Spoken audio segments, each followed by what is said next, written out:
पर्यावरण संरक्षण और विश्व कल्याण के लिए 16,000 किलोमीटर का संकल्प लेकर पदयात्रा कर रहा है युवक।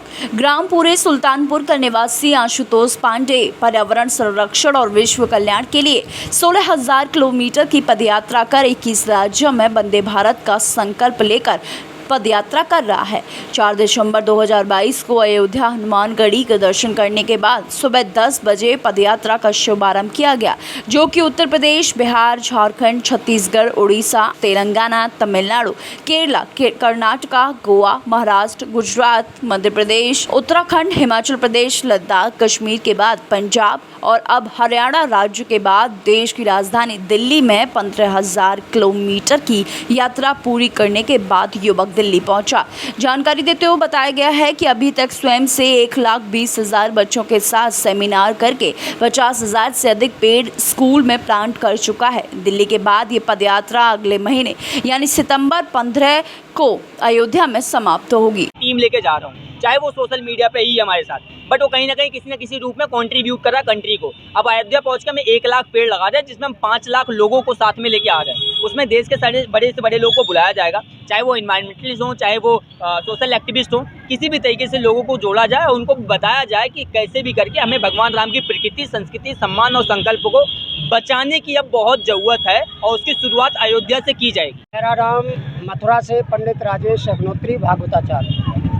आप ये नित्य भ्रमण करके आए हैं पूरे भारत का, तो आप इस पर क्या कहना चाहेंगे? जी, बहुत ही प्रसन्नता का विषय है और आशुतोष पांडे को मैं बहुत बहुत बधाई और शुभकामनाएं देता हूं। इनके साहस की भरपूर प्रशंसा करता हूं। हालांकि जब इन्होंने यात्रा प्रारंभ की थी तो ये हमारा आशीर्वाद लेके गए, आशीर्वाद लेकर के गए, लेकिन कुछ हमको भी दे कर के गए। जिस तरह से आप लोग आज मीडिया वाले खड़े हुए हैं, जब यहाँ से गए थे उस समय भी मीडिया थे, तो इनका एक सेंटेंस मुझे बहुत अच्छा लगा था और वो सेंटेंस मैंने अपने जीवन में ले लिया।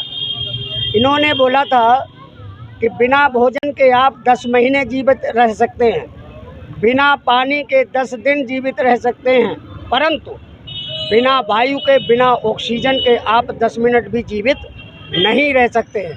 ये बात मेरे हृदय को छू गया और ऐसा छू गया कि वो उसने वाक्य ने घर बना लिया मेरे हृदय में।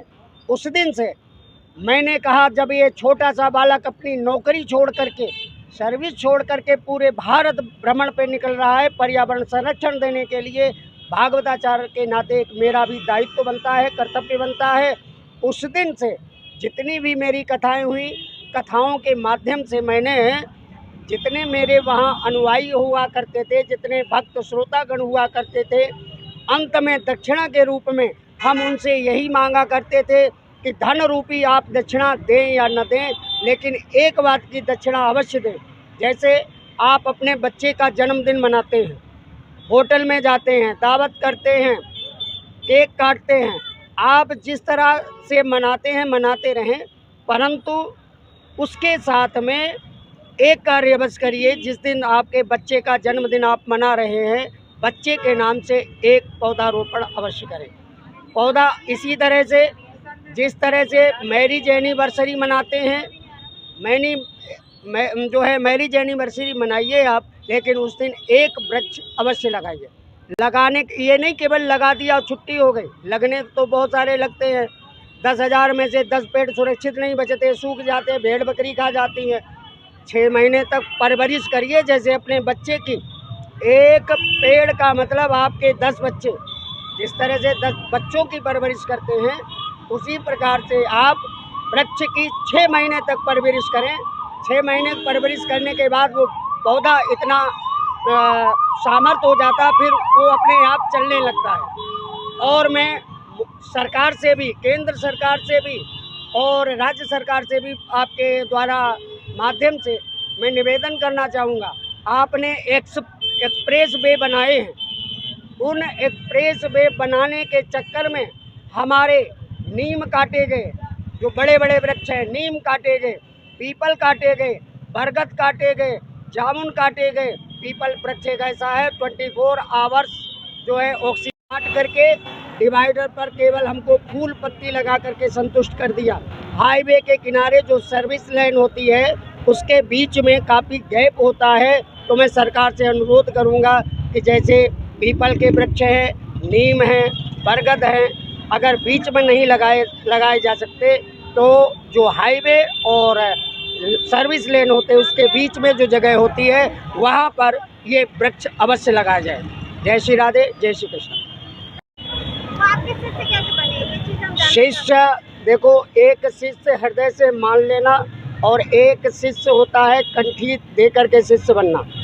ये जब अयोध्या से चले, जब इनका पड़ाव यूपी में कन्नौज जिला के अंतर्गत छिबड़ा मऊ है, वहाँ पर शिव जी का बहुत बड़ा मंदिर है। वहाँ के जो महंत जी हैं वहाँ से आपका संपर्क हुआ। वहाँ से उनका फ़ोन आया कि ऐसे ऐसे आशुतोष पांडे जी आपके पास आ रहे हैं, तो आप उनका जो कुछ भी जैसे भी बने सहयोग आप करना। हमने बहुत अच्छी बात है। और फिर यहाँ से मथुरा में आए, सेवादास आश्रम है मसानी चौराहे के पास, वहीं पर इनका मैंने आज की तरह ही उस समय भी स्वागत किया। जो कुछ सहयोग बना आप पत्रकारों से इनकी भेंट कराई, मिलन कराया, संपर्क कराया और इन्होंने अपने हृदय से हमको गुरु मान लिया है तो मान लिया है।